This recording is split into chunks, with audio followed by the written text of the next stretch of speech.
Di natin maiiwasan na minsan ay may natatanggap tayo na sira o may kulang sa ating mga delivery. At kung minsan may pagkakataon pa rin na di mo natatanggap ang item pero sabi ni Lazada ay na-deliver na sa'yo. So ngayon tuturo ko sa inyo paano tayo mag-chat at magre-refund sa Lazada kung sakaling di nyo natanggap ang inyong order. Tara, umpisa na natin. Sa case na ito ay for review na ang ating order. Ang ibig sabihin ay na-deliver na ni Lazada sa atin pero wala tayong natanggap na delivery item. So ganito gagawin natin, pupunta tayo sa ating profile at pupunta tayo sa ating orders. Kung mapapansin nyo, meron tatlo diyang may number sa taas. Ang number 1 ay to ship. Ibig sabihin, pinaghahandaan pa lang ni seller ang kanilang delivery. Ang to receive naman ay pwede na nating ma-deliver o matanggap anytime. At to review ay kung natanggap na natin ang ating in-order. Okay, punta naman tayo sa my orders. Kung mapapansin nyo, meron tayong tatlong product. Yung unang-una ay walang problema, na-receive ko na yan. Pangalawa ay nasa gitna, na-receive ko na rin yan, wala pong problema. Pero yung pangatlo, yun nasa ilalim ay hindi natin natanggap o hindi natin na-receive. So ang gagawin natin ay i-check natin ang ating delivered item. Punta tayo sa delivered item, ayan yan nasa ilalim. So kung mapapansin nyo, September 15, package has been delivered. Ibig sabihin, natanggap na natin. Pero wala tayong natanggap. Okay? Ang gagawin natin ngayon ay kiklik natin yung kulay blue sa ilalim, yung receive by, may arrow sa kanan. Click lang po natin yan. And then, papasok na po tayo sa chat with seller.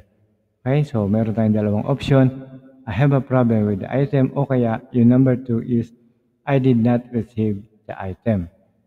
Okay, so ang problema natin ay yung number 2. So, i-click natin yung I did not receive the item.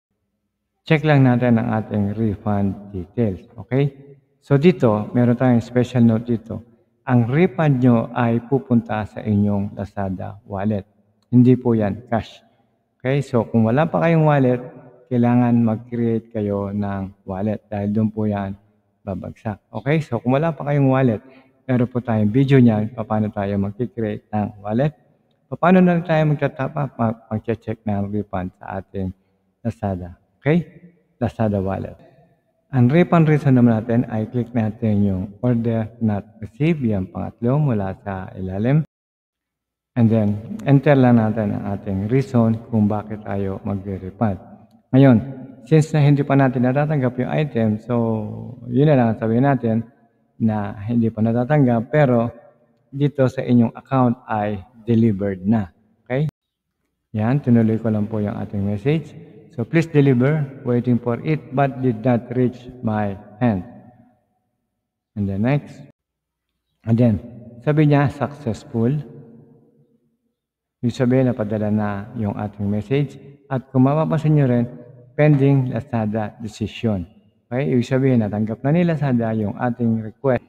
So dito, makikita nyo na is pending Lazada decision. Ibig sabihin, nandun na sa kanila yung bola ngayon at sila na ang magde-decide kung ano ang gagawin nila doon sa ating request. Okay, dispute case is under review. Okay, so natanggap na nila and then sasagutin na lang nila within a day or two. Now, since na galing tayo sa sales, maaaring madelay, pero sasagot at sasagot yan, okay? So, pwede nyo na rin i-save itong details na to anytime kung kailangan nyo para alam nyo na kaagad yung mga important details. Next, ang sagot naman ni Lazada seller ay, we're sorry about this, so please file a return request by clicking the return or refund button on the item of your concern. Kindly make sure to add photos or videos as a proof. So, since nga na wala tayong ganun, hindi natin natanggap yung item, so wala tayong ganun. So, sinagot ko na lang, I haven't received the product yet, but the status displayed is delivered. Okay? So, sumagot ulit siya sa ilalim, we apologize for the inconvenience this caused. In order for us to properly assist you with the concern, kindly contact Lazada Customer Care. So, nakikita niyo yung kulay blue na yan o yung red na yan, i-click nyo lang yan para makahingi tayo ng tulong kay Lazada. So sabi nila sa dito, refund for paid orders will automatically be processed once the item is back with the seller. Okay? So malalaman ka agad ng seller yan kung nakarating sa atin yan o hindi dahil nag-chat na tayo. Pwede rin tayo mag-report ng problema kung sa courier ang tingin nyo na naging problema. Okay? So i-scroll down nyo lang yan at basahin nyo lang kung paano tayo magre-report ng problema. Okay?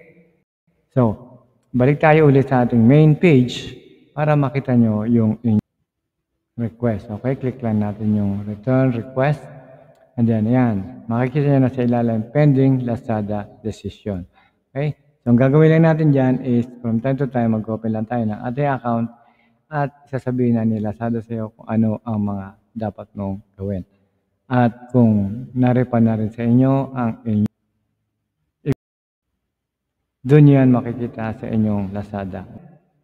So sa ngayon, hanggang dito na lang muna tayo. At kung meron pa kayong mga ibang katanungan o mga dispute o problema sa Lazada, comment nyo lang po dito sa baba at sasagutin po natin yan. Okay? So sa ngayon, hindi lang kakalimutan na mag-like, subscribe at hit nyo na rin ang bell para updated kayo sa ating mga videos. Mula po sa Promag TV, maraming salamat po sa panonood and God bless.